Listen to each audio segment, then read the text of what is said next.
Sunan Gresik atau Maulana Malik Ibrahim, wafat 1419 Masehi atau 882 Hijriah, adalah nama salah seorang wali songo yang dianggap pertama kali menyebarkan agama Islam di tanah Jawa.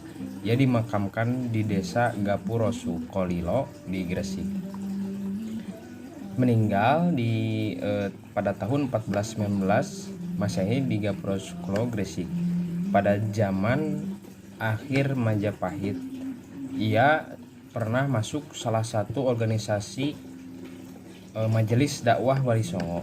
Orang tuanya adalah ia juga mempunyai orang tua, Barakat Zainal Alam atau Bapak. Untuk ibu, sumber-sumber yang mengatakan tidak diketahui. Ia mempunyai nasab keturunan bersumber dari As-Said Bahruddin Ba'alawi Al-Husaini yang kumpulan catatannya kemudian dibukukan dalam ensiklopedia Nasab Ahlul Bait yang terdiri dari beberapa volume. As-Said Maulana Malik Ibrahim bin As-Said Barakat Zainal Alam bin As-Said Husain Jamaluddin bin As-Said Ahmad Jalaluddin bin As-Said Abdullah bin As-Said Abdul Malik Azmakatan bin As-Said Alwi Amil Fakih dan lain-lain. Ya, riwayat dakwah dari Sunan Gresik ini dianggap termasuk salah seorang yang pertama menyebarkan agama Islam di tanah Jawa dan merupakan wali senior di antara para wali songo lainnya. Beberapa versi babat menyatakan bahwa kedatangannya riwayat dakwah dari Sunan Gresik ini dianggap termasuk salah seorang yang pertama menyebarkan agama Islam di tanah Jawa dan merupakan wali senior di antara para wali songo lainnya. Beberapa versi babat menyatakan bahwa kedatangannya disertai beberapa orang daerah yang ditujunya pertama kali ialah desa Sembalo. Sekarang itu adalah daerah Leran ya, Kecamatan Manyar, yaitu 9 km ke arah utara kota Gresik. Ia lalu memulai menyiarkan agama Islam dengan caranya Sunan Gresik di tanah Jawa bagian timur, dengan salah satunya mendirikan masjid pertama di desa Pasucinan di Manyar maksudnya. Pertama-tama yang dilakukannya ialah mendekati masyarakat melalui pergaulan, budi bahasa, etika yang ramah tamah senantiasa diperlihatkan olehnya dalam pergaulan sehari-hari. Ia tidak menentang secara tajam agama dan kebiasaan hidup dari penduduk asli, melainkan hanya memperlihatkan keindahan dan kebaikan yang dibawa oleh agama Islam. Berkat keramah tamahannya, banyak masyarakat yang tertarik masuk ke dalam agama Islam. Setelah berhasil memikat hati masyarakat sekitar, aktivitas selanjutnya yang dilakukan Maulana Malik Ibrahim ialah berdagang. Ia berdagang di tempat pelabuhan terbuka yang sekarang dinamakan Desa Romo, Manyar. Sunan Gresik ini wafat pada tahun 1419 Masehi. Sampai saat ini makam Sunan Gresik ada di Desa Gapurosu Kolilo, Gresik, Jawa Timur. Assalamualaikum warahmatullahi wabarakatuh. Hai, perkenalkan nama saya Multira Ayu Nur dari kelas 12 IPS 2. Kali ini saya akan sedikit menjelaskan tentang Sunan Ampel.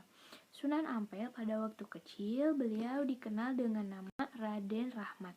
Raden Rahmat adalah putra tertua dari Maulana Malik Ibrahim yang lahir pada tahun 1401 Masehi dan meninggal pada tahun 1481 Masehi di Demak. Nama Ampel sendiri diidentikan dengan nama tempat di mana tempat ia lama bermukim. Ampel sekarang menjadi bagian dari Surabaya, yaitu Kecamatan Wonokromo. Kemudian Sunan Ampel menikah dengan putri seorang adipati di Tuban, yaitu Dewi Cendrawati.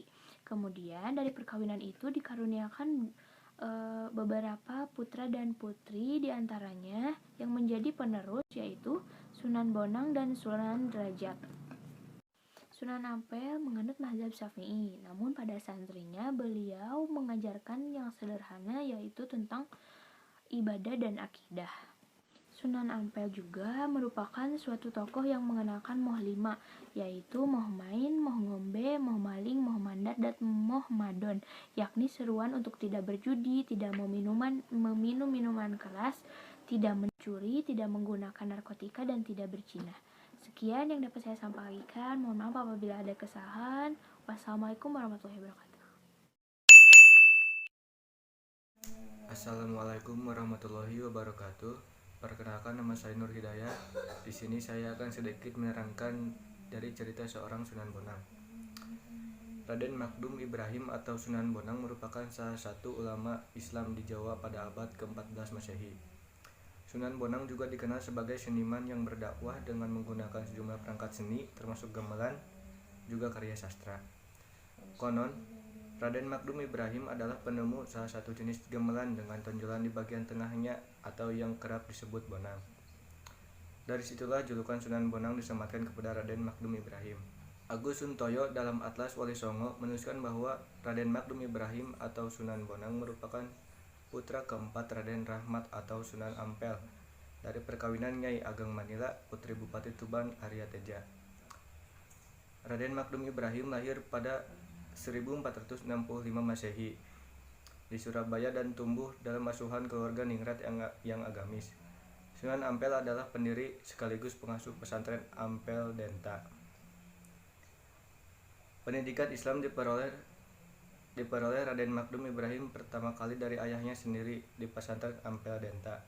Sejak kecil, Sunan Ampel sudah mempersiapkan putranya itu sebagai penerus untuk mensiarkan ajaran Islam di bumi Nusantara. Beranjak remaja, Raden Makdum Ibrahim pergi ke negeri Pasai, Aceh untuk berguru kepada Syekh Maulana Ishaq ayahanda Sunan Giri. Sejak kecil sudah tampak kecerdasan dan keuletan Raden Makdum Ibrahim dalam menuntut ilmu. Selain dibimbing oleh Sunan Ampel dan Syekh Maulana Ishaq, Raden Makdum Ibrahim juga berguru kepada banyak ulama lainnya. Hingga akhirnya, Raden Makdum Ibrahim diakui keilmuannya yang mumpuni dalam penguasaan fikih, usuluddin, tasawuf, seni, sastra, arsitektur, dan bela diri silat. Kelak, keterampilan silat Sunan Bonang berguna ketika ia mengalahkan seorang perampok bernama Raden Said. Raden Said pun tunduk dan bertobat, kemudian ikut menyebarkan dakwah Islam dan menjadi anggota Wali Songo yang dikenal dengan nama Sunan Kalijaga. Dakwah Sunan Bonang dimulai dari Kediri, Jawa Timur. Ia mendirikan langgar atau musola di tepi Sungai Berantas, tepatnya di Desa Singkal. Diceritakan Sunan Bonang sempat mengislamkan Adipati Kediri, Arya Wiranatapada, dan putrinya. Usai dari Kediri, Sunan Bonang bertolak ke Demak, Jawa Tengah. Oleh Raden Patah, pendiri sekaligus pemimpin pertama Kesultanan Demak, Sunan Bonang diminta untuk menjadi imam di Masjid Demak. 4. Sunan Kalijaga. Sunan Kalijaga bernama asli Raden Mas Said. Beliau lahir di Kadipaten Tuban pada tahun 1450 Masehi. Ayah Sunan Kalijaga bernama Tumenggung Wilwatikta dan ibundanya bernama Dewi Nawangarum. Sunan Kalijaga menikah dengan Dewi Saroh binti Maulana Malik dan mempunyai 3 orang anak, yaitu Umar Said atau Sunan Muria, Dewi Ruqoyah, dan Dewi Sofiah.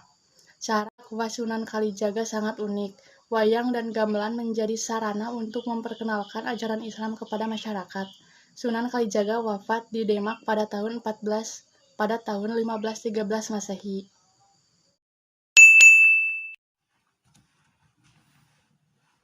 Assalamualaikum warahmatullahi wabarakatuh. Saya Ridwan Hakim Muzaki akan menerangkan tentang Sunan Rajat. Sunan Rajat adalah salah satu sunan dari 9 wali. Nama kecilnya adalah Raden Qasim, kemudian mendapat gelar Raden Syarifuddin. Beliau lahir pada tahun 1470 Masehi dan wafat pada tahun 1522 Masehi. Dia adalah putra dari Sunan Ampel yang terkenal dengan kecerdasannya. Beliau juga merupakan saudara dari Sunan Bonang. Beliau terkenal dengan cara berdakwah memakai seni dan budaya. Istri beliau diantaranya adalah Dewi Sufiah, putri Sunan Gunung Jati, dan Nyai Kemuning, putri Kiai Mayang Madu. Sekian, Assalamualaikum warahmatullahi wabarakatuh. Sunan Kudus. Nama asli Sunan Kudus adalah Japar As-Shadiq. Beliau dijuluki Raden Amir Haji sebab ia pernah bertindak sebagai pimpinan jamaah haji. Dikenal sebagai seorang pujangga cerdas yang luas dan mendalam keilmuannya. Sunan Kudus juga dikenal dengan julukan Wali Al-Ilmi karena sangat menguasai ilmu-ilmu agama terutama tafsir, ilmu fikih, tauhid, hadis, serta logika.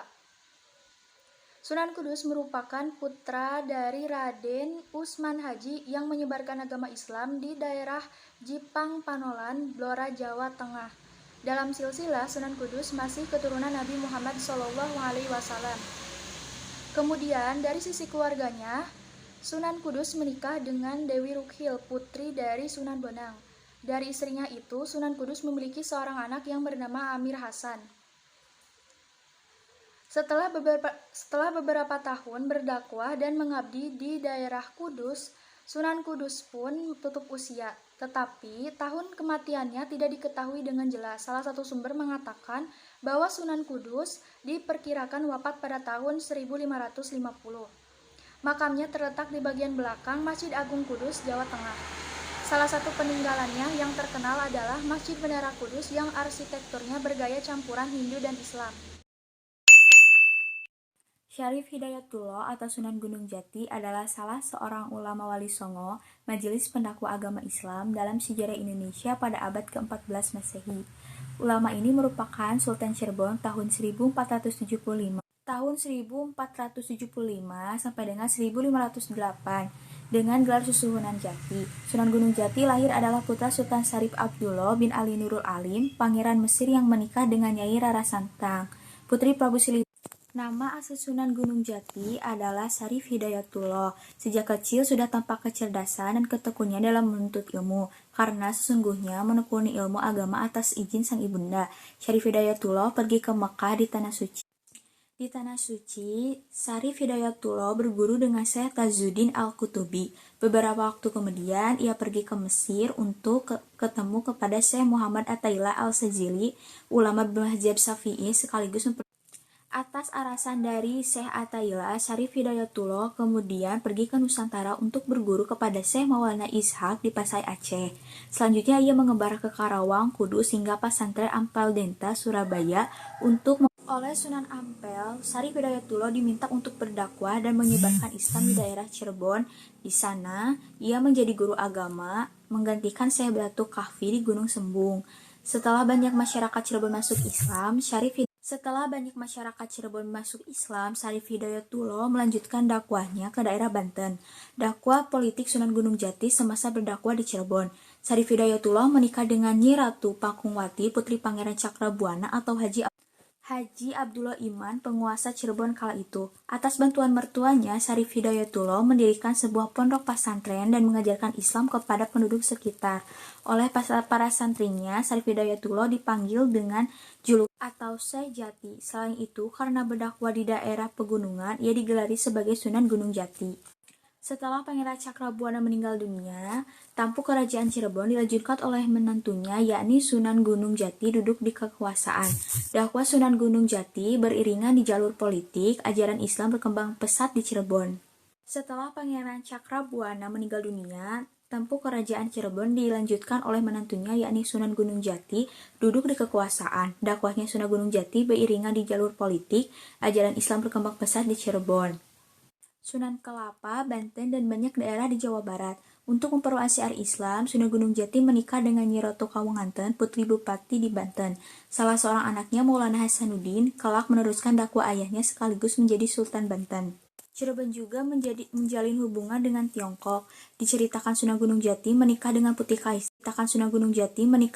Kaisar Cina Honggie dan dinasti Mingyang yang bernama Ong Tien. Usai menikah dengan Syarif Hidayatullah, ia diganti nama menjadi Nyimas Sarasumanding. Dakwah Islam yang dilakukan Sunan Gunung Jati kokoh berkat kerjasama dengan banyak kerajaan tersebut. Pada tahun 1568 Masehi, Sunan Gunung Jati berpulang ketika meninggal usia diperkirakan mencapai 118 tahun. Makamnya terletak di Gunung Sembung, Desa Astana, Cirebon bagian utara. Sunan Muria, ulama pendakwah Islam termuda di antara Wali Songo adalah Sunan Muria. Ia merupakan anak dari Sunan Kalijaga. Sunan Muria melanjutkan strategi dakwah ayahnya dengan menyebarkan ajaran Islam di Jawa melalui seni dan budaya. Sunan Muria merupakan anak sulung dari Sunan Kalijaga dari pernikahannya dengan Dewi Sarah. putri Maulana Ishaq. Nama kecilnya adalah Raden Umar Said atau ada juga yang menyebutnya Raden Prawoto. Ilmu keislaman diperoleh oleh Umar Said langsung dari sang ayah. Beranjak remaja, ia berguru kepada Ki Ageng Ngerang bersama Sunan Kudus dan Adipati Pathak. Dakwah Sunan Muria.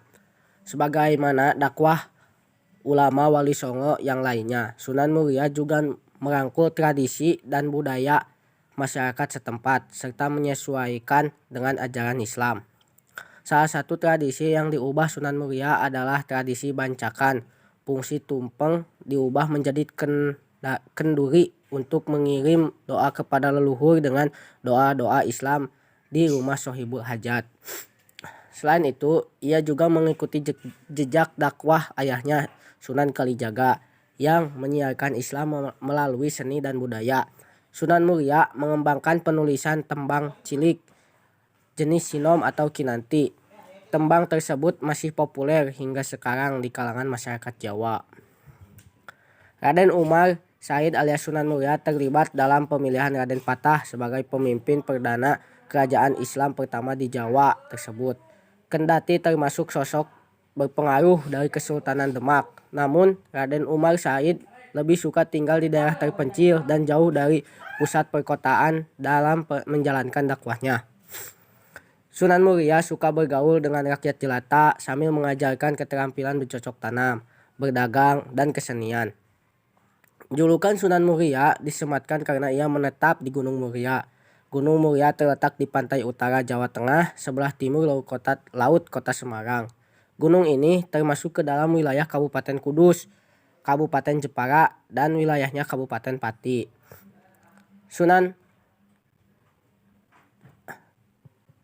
Diceritakan juga bahwa Sunan Muria merupakan pendukung setia Kesultanan Demak karena kedudukan dan pengaruhnya itu, pihak Kesultanan memberikan pengawalan khusus kepada putra Sunan Kalijaga ini hingga dunia pada 1551 Masehi. Makamnya terletak di lereng Gunung Muria, Kecamatan Colo, 18 km utara kota Kudus. Di sekitar makam Sunan Muria terdapat 17 makam prajurit dan abdi dalam Kesultanan Demak yang menjadi pengawal khusus sang ulama. Terima kasih.